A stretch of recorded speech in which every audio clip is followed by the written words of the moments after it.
जय शिव शंभो। अगर कोई इंसान आपकी बातें चुपचाप सुन रहा है तो ये मत समझना कि उसे बोलना नहीं आता। क्या पता वो महादेव के ऊपर छोड़कर सब कुछ सुन रहा हो। नमस्कार दोस्तों, मैं आपका मित्र सांवर चौधरी आप सभी मित्रों का एक बार फिर से आपके अपने YouTube चैनल सांवरिया ऑफिशियल पर हार्दिक स्वागत करता हूँ।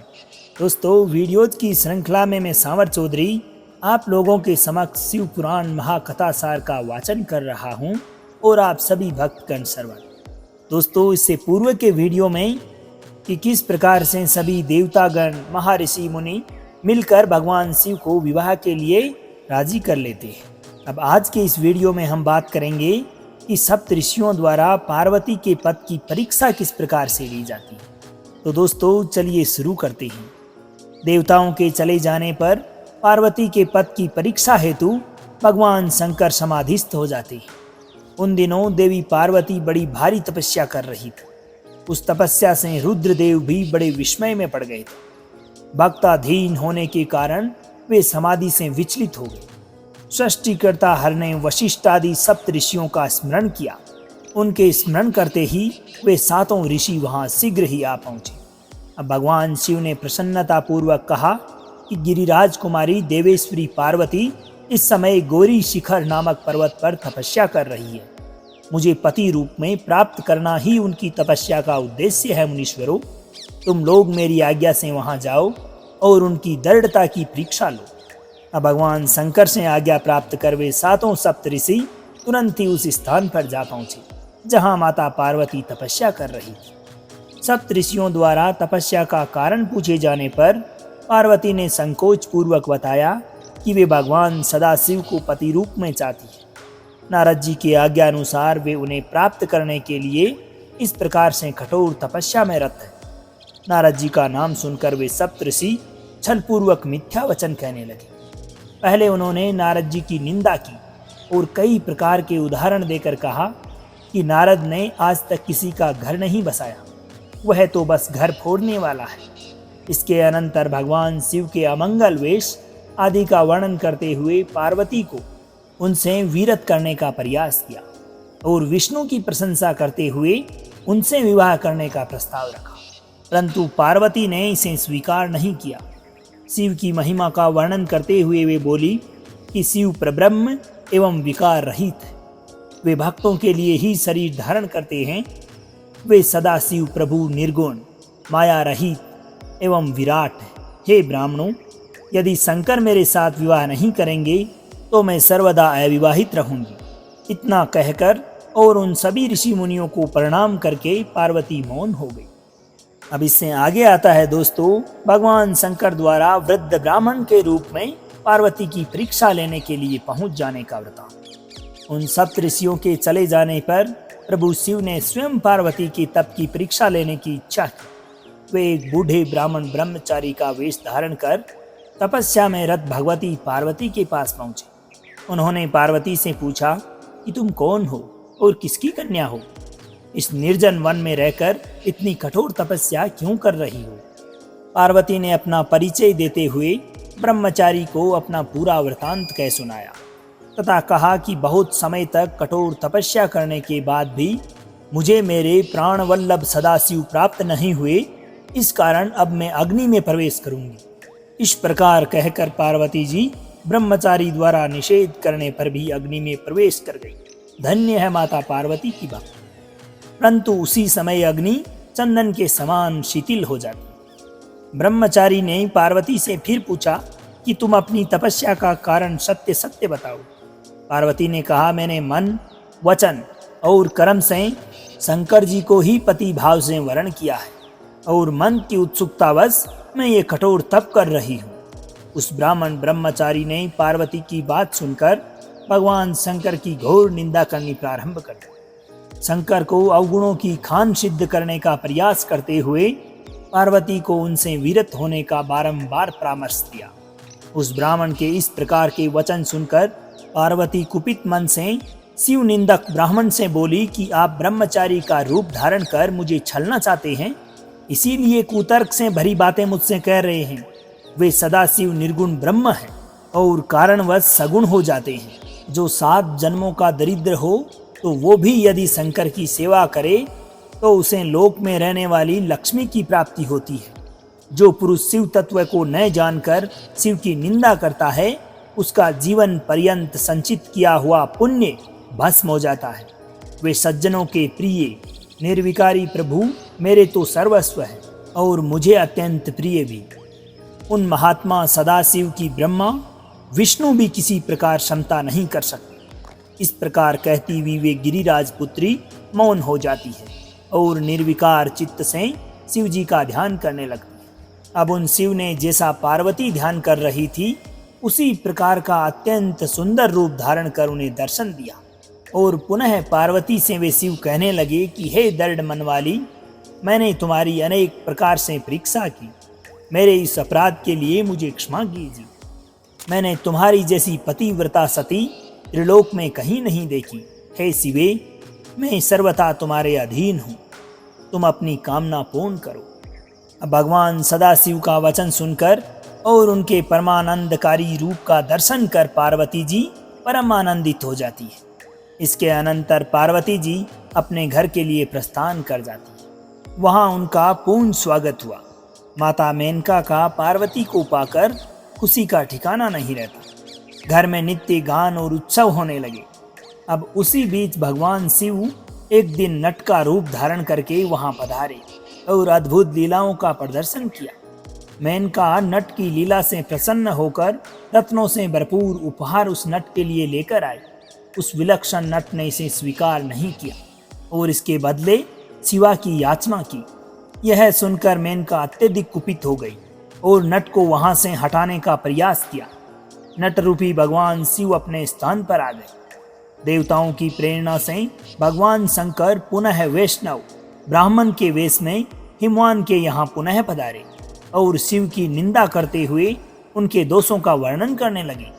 इसे सुनकर मेनका अत्यधिक दुखित हुई और वे पार्वती का विवाह शिव से करने के लिए किसी प्रकार भी तैयार नहीं। इधर भगवान शिव को इस बात का पता लगा तो उन्होंने अरुंधति सहित सप्त ऋषियों को बुलाया तथा मेनका के पास जाकर उन्हें समझाने की आज्ञा दी। अब अरुंधति सहित सप्त ऋषियों ने शिव की आज्ञा से हिमवान के यहाँ पहुंचकर उन्हें समझाने का प्रयास किया। हिमवान ने कहा कि एक वैष्णव वेशधारी ब्राह्मण ने आकर मेनका के समक्ष शिव के दोषों का वर्णन करते हुए उनकी अत्यधिक निंदा की। उसे सुनकर मेना नाराज होकर कोप भवन में चली गई है। सप्त ऋषियों ने अरुंधति को मेनका के पास भेजा। अरुंधति को देखकर मेना उठ खड़ी हुई।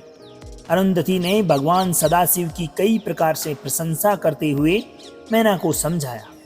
अंततो गत्वा मेना और हिमवान भगवान शिव के साथ पार्वती का विवाह करने हेतु राजी हो जाते हैं। तो दोस्तों आगे आती है शिव पार्वती के विवाह की तैयारियों से संबंधित। अब सभी सप्त ऋषियों ने भगवान शंकर के पास जाकर उन्हें ये समाचार विस्तार पूर्वक सुनाया तथा साथ ही अनुरोध किया कि वेदोक्त विधि से पार्वती का पाणी ग्रहण कीजिए। उधर हिमवान ने विवाह की तैयारियां प्रारंभ कर दी और विश्वकर्मा के द्वारा बारातियों के लिए कृत्रिम आवास का निर्माण एवं सजावट आदि कराई। इधर शिवजी के पास लग्न पत्रिका भेजी गई जिसे पढ़कर वे अत्यंत आनंदित हुए और नारद जी के द्वारा सभी देवताओं, मुनियों, सिद्धियों को तथा अन्य लोगों को विवाह में सम्मिलित होने के लिए निमंत्रित किया गया। तदंतर समस्त देवता, यक्ष, दानव, नाग, पक्षी, अप्सरा आदि विवाह उत्सव में सम्मिलित होने के लिए पधारे। भगवान विष्णु के अनुरोध करने पर भगवान सदाशिव ने पूजन आदि का सब कार्य वेदोक्त विधि से संपन्न किया। तदंतर सबके साथ नंदी आदि अपने सब गणों को साथ लेकर हिमाचल पुरी की ओर प्रस्थान कर गए। आगे आती है दोस्तों शिव बारात का वर्णन। इस प्रकार से भगवान शिव की बारात प्रस्थान करती है। भगवान शिव की बारात विलक्षण थी। बारात में वाहनों पर विराजित खूब सजे धजे बाजे गाजे के साथ पताकाएं फहराते हुए वसु आदि गंधर्व, मणिगिरवादी यक्ष, देवराज इंद्र, भृगु आदि मुनीश्वर, ब्रह्मा तथा भगवान विष्णु सबकी टोलियां अलग अलग चल रही थी। इनमें से प्रत्येक दल के स्वामी को देखकर मैना पूछती थी कि क्या यही शिव है। नारद जी कहते, ये तो शिव के सेवक हैं। मैना ये सुनकर बड़ी प्रसन्न होती और मन ही मन सोचती कि जब उनके सेवक ही इतने सुंदर हैं तो इनके स्वामी शिव तो पता नहीं कितने ही सुंदर होंगे। अब इसी क्रम में भगवान रुद्रदेव की परम अद्भुत सेना भी वहां आ पहुंची, जो भूत प्रेत आदि से संयुक्त तथा नाना गणों से संपन्न थी। इनमें किन्हीं के मुंह टेढ़े थे तो कोई अत्यंत कुरूप दिखाई देते थे, कोई बड़े विकराल थे तो कोई लंगड़े तो कोई अंधे। गणों में से कितनों के ही तो मुंह नहीं थे और बहुतों के ही बहुत सारे मुख थे। इस प्रकार सभी गण नाना प्रकार की वेशभूषा धारण किए हुए थे। उन सभी असंख्य भूत प्रेत आदि गणों को देखकर मैना तत्काल भय से व्याकुल हो उठी। उन्हीं के बीच में भगवान शंकर भी थे। भगवान शंकर वृषभ पर सवार थे। उनके 5 मुख थे, प्रत्येक मुख में 3-3 नेत्र थे और सारे अंग में विभूति लगी हुई। मस्तक पर जटा, जूट और चंद्रमा का मुकुट, आंखें भयानक और आकृति विकराल। ये कैसा विकृत दृश्य है, मैं दुराग्रह में फंसकर मारी गई। इस प्रकार कहकर मैना उसी क्षण मूर्छित हो जाती। थोड़ी ही देर में चेत होने पर वे क्षुब्ध होकर अत्यंत विलाप एवं तिरस्कार करने लगे। उसी समय भगवान विष्णु भी वहां पधारे और उन्होंने अनेक प्रकार से मैना को समझाते हुए शिव के महत्व का वर्णन किया। मैना ने शिव के महत्व को स्वीकार करते हुए श्री हरि से कहा कि यदि भगवान शिव सुंदर शरीर धारण कर ले तो मैं अपनी पुत्री उन्हें दे सकती हूँ। ब्रह्मा जी ने नारद जी से कहा कि उसी समय तुमने भगवान विष्णु की प्रेरणा से भगवान शंकर के पास जाकर उन्हें स्तोत्रों द्वारा प्रसन्न किया। तुम्हारी बात सुनकर शंभु ने प्रसन्नता पूर्वक अद्भुत उत्तम एवं दिव्य रूप को धारण कर लिया। आगे आता है दोस्तों भगवान शंकर का मंगलमय वरवेश। भगवान शंभु का वह स्वरूप कामदेव से भी अधिक सुंदर और लावण्य का परम आश्रय था। उस स्वरूप का दर्शन कर शैलराज की पत्नी मैना आश्चर्यचकित हो गई। अब वहां उपस्थित सभी पूर्वासिनियां भगवान शंकर का वह मनोहर रूप देखकर सम्मोहित हो गई। हिमाचल की पत्नी मैना भी शंभु की आरती उतारने के लिए हाथों में दीपक से सजी हुई थाली लेकर सभी ऋषि पत्नियों तथा अन्य स्त्रियों के साथ आदर पूर्वक द्वार पर आई। विवाह के सभी कार्य विधि विधान से संपन्न हुए। आगे आती है दोस्तों एक ब्राह्मण पत्नी द्वारा पार्वती को पतिव्रत्या धर्म का उपदेश देने की कथा। सप्तऋषियों के आग्रह करने पर मैना पार्वती को विदा करने के लिए उद्यत हुई। उन्होंने विधि पूर्वक वैदिक एवं लौकिक कुलाचार का पालन करते हुए राजोचित श्रृंगार कर पार्वती को विभूषित किया। तत्पश्चात मैना के मनोभावों को जानकर एक सती साध्वी ब्राह्मण पत्नी ने गिरिजा को उत्तम पतिव्रत की शिक्षा प्रदान की। ब्राह्मण पत्नी बोली कि गिरिजा किशोरी, संसार में पतिव्रता नारी ही धन्य है। पतिव्रता सब लोगों को पवित्र करने वाली और समस्त पाप राशि को नष्ट कर देने वाली है। श्रुतियों और स्मृतियों में पतिव्रता धर्म को महान बताया गया है। इसको जैसा श्रेष्ठ बताया जाता है वैसा दूसरा अन्य कोई धर्म नहीं है। पतिव्रता धर्म की शिक्षा यहाँ विस्तार से दी गई। इसके अनंतर भगवती शिवा की विदाई का मार्मिक वर्णन हुआ है। शिवा ने समस्त गुरुजनों को, माता पिता को, पुरोहित और ब्राह्मणों को, भोजाइयों और दूसरी स्त्रियों को प्रणाम करके यात्रा आरंभ की। सबने शिवा को आशीर्वाद प्रदान किया। ब्रह्मा जी कहते हैं कि तात इस प्रकार मैंने परम मंगलमय शिव विवाह का वर्णन किया। यह शोक नाशक, आनंददायक तथा धन और आयु की वृद्धि करने वाला है। तो दोस्तों इस प्रकार रुद्र संहिता का पार्वती खंड यहीं पर पूर्ण होता है। आज के इस वीडियो में बस यहीं तक हम चर्चा करेंगे। अगले वीडियो में मैं वाचन करूंगा रुद्र संहिता कुमार खंड का। दोस्तों उम्मीद है कि आपको वीडियो पसंद आया होगा। अगर वीडियो पसंद आई हो तो इसे अपने सगे संबंधियों, दोस्तों तथा माताओं बहनों के साथ में भी ज़रूर शेयर करें ताकि शिव महापुराण कथासार का ज्ञान उन्हें भी मिल सके। तो दोस्तों आज्ञा दीजिए आपके मित्र सामर चौधरी को। मिलते हैं अगले वीडियो में रुद्र संहिता कुमार खंड के साथ।